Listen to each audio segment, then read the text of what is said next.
जिले के शिक्षा क्षेत्र नवानगर के उच्च प्राथमिक विद्यालय इसार पीथापट्टी के ग्राम प्रधान शिवशंकर यादव ने बताया कि उच्च प्राथमिक विद्यालय के हेडमास्टर राजेश कुमार राम ने विद्यालय में भ्रष्टाचार मचा रखा है। ग्राम प्रधान ने कहा कि पूरे एक साल के अंदर केवल 3 से 4 दिन ही बच्चों में रोटी और दूध का वितरण हुआ है।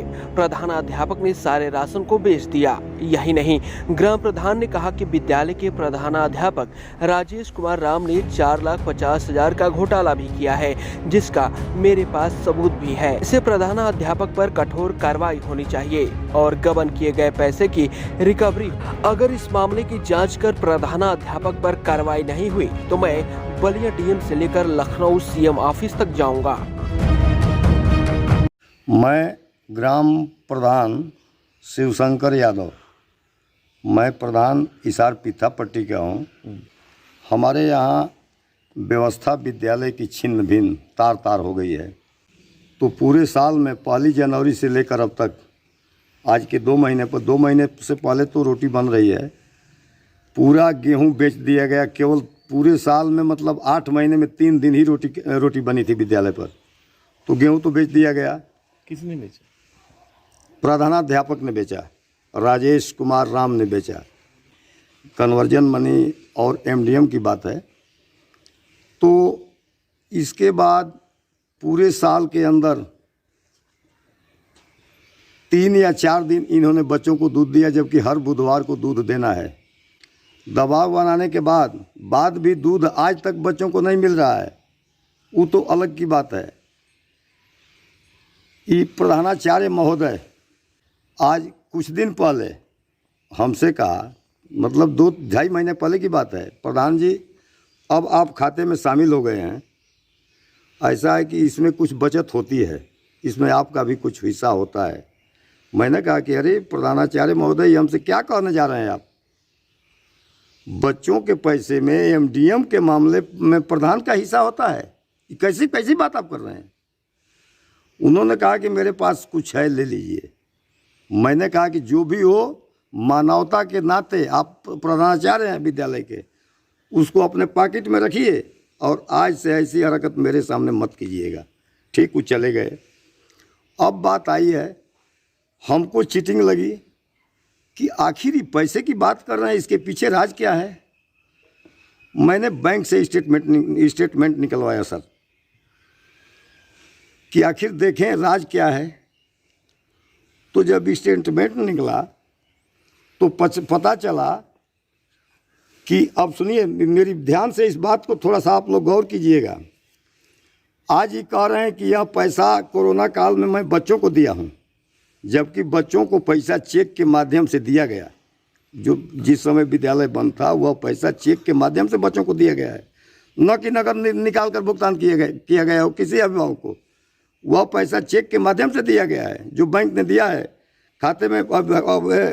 बैंक में अभिभावक गया और अपना पैसा प्राप्त किया। अब आगे सुनिए, ये स्वयं के अपने नाम के चेक से 20/5/2022 को 40,000 रुपया निकाले। पुनः 24/5/2022 को 40,000 रुपया निकाले। 26/5/2022 को 40,000 रुपया निकाले। 2/6/2022 को 40,000 रुपया निकाले। 14/6/2022 को 40,000 रुपया निकाले हैं। 12/9/2022 को 26,387 रुपया ये कहाँ ट्रांसफ़र कराए हैं खाते से। अब सुनिए, यह बात तो junior high school middle school की थी। यहाँ एक खाता और है प्राइमरी स्कूल का। उस खाते से 5/1/2022 को 20,000 रुपया इन्होंने निकाला। 28/4/2022 को 20,000 रुपया इन्होंने निकाला अपने नाम के चेक से। 30/4/2022 को 40,000 रुपया इन्होंने निकाला अपने नाम के चेक से। 6/5/2022 को 40,000 रुपया इन्होंने पुनः निकाला। 6/5/2000 अच्छा, फिर 24/5/2022 को 20,000 रुपया इन्होंने निकाला। 2/6/2022 को 40,000 रुपया इनके द्वारा निकाला गया। कुल धनराशि 4,20,000 रुपये हो रही है सर। और इसके बाद दुकानदार के नाम से जो चेक इन्होंने काटा है, दुकानदार जब सामान लेता है तो उसको पैसा देना ही देना है। दुकानदार से भी इन्होंने 40,000 रुपया लिया, यानी कुल धनराशि 4,60,000 रुपया हो रही है। इस धनराशि को किस फर्म के नाम में डाले हैं, कहाँ दिए हैं, इसका जवाब तो इनको देना पड़ेगा। जबकि आज ये बात कर रहे हैं कि वह पैसा कोरोना काल में बच्चों को दिए हैं, जबकि कोरोना काल से बात की बात है, 1 जनवरी से लेकर और अब तक की बात है, पीछे की बात नहीं है। आई कैसे किस मुंह से कह रहे हैं? जब अभिभावकों को पैसा आपने चेक के माध्यम से दिया तो नगद वाला पैसा जो आपने निकाला हुआ क्या किया? मैं ये जानना चाहता हूं सर कि इसका निर्धारण कैसे होगा? उस पैसे का ये दुरुपयोग इन्होंने किया जो सरासर गलत है। विद्यालय के प्रांगण में ये भ्रष्टाचार मचाए हुए हैं, खाते से भ्रष्टाचार किए, बच्चों के साथ दुर्व्यवहार किए कि 8 महीने के अंदर केवल 3 दिन इन्होंने रोटी खिलाया, 3 दिन इन्होंने दूध दिया। आखिर ये सब क्या है? पैसा आप भी पूछेंगे कि इतना पैसा एमडीएम के खाते से बचा कहाँ से? कौन ऐसा काम किया है? कौन? राजेश कुमार राम, प्रधानाचार्य। अब क्या करेंगे? हिंदुस्तान में जितने पोर्टल हैं, हर दरवाजा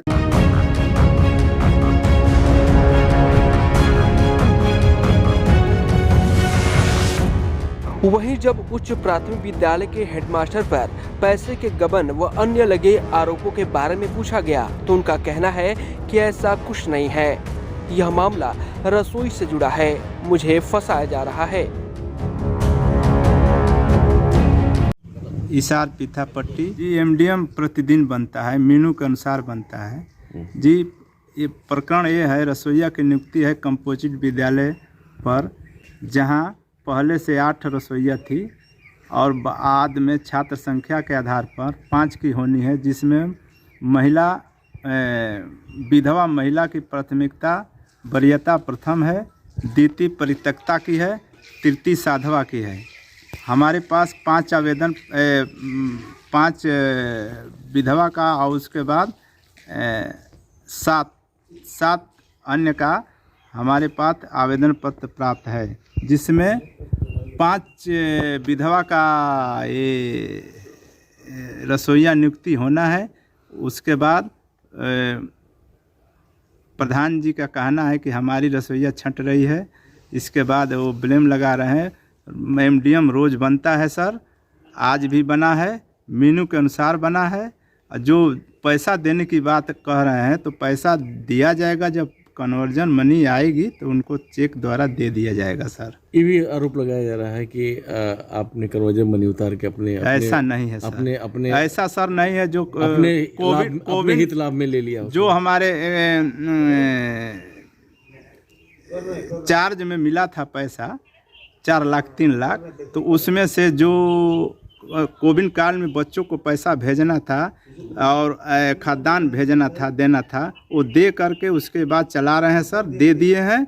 और जो 70-80 हज़ार रुपया है वो आएगा पैसा तो हम चेक काट कर दे देंगे। ऐसा एमडीएम संबंधी कोई मामला नहीं है। यूपी 60 न्यूज़ के लिए बलिया से विवेक जायसवाल की रिपोर्ट।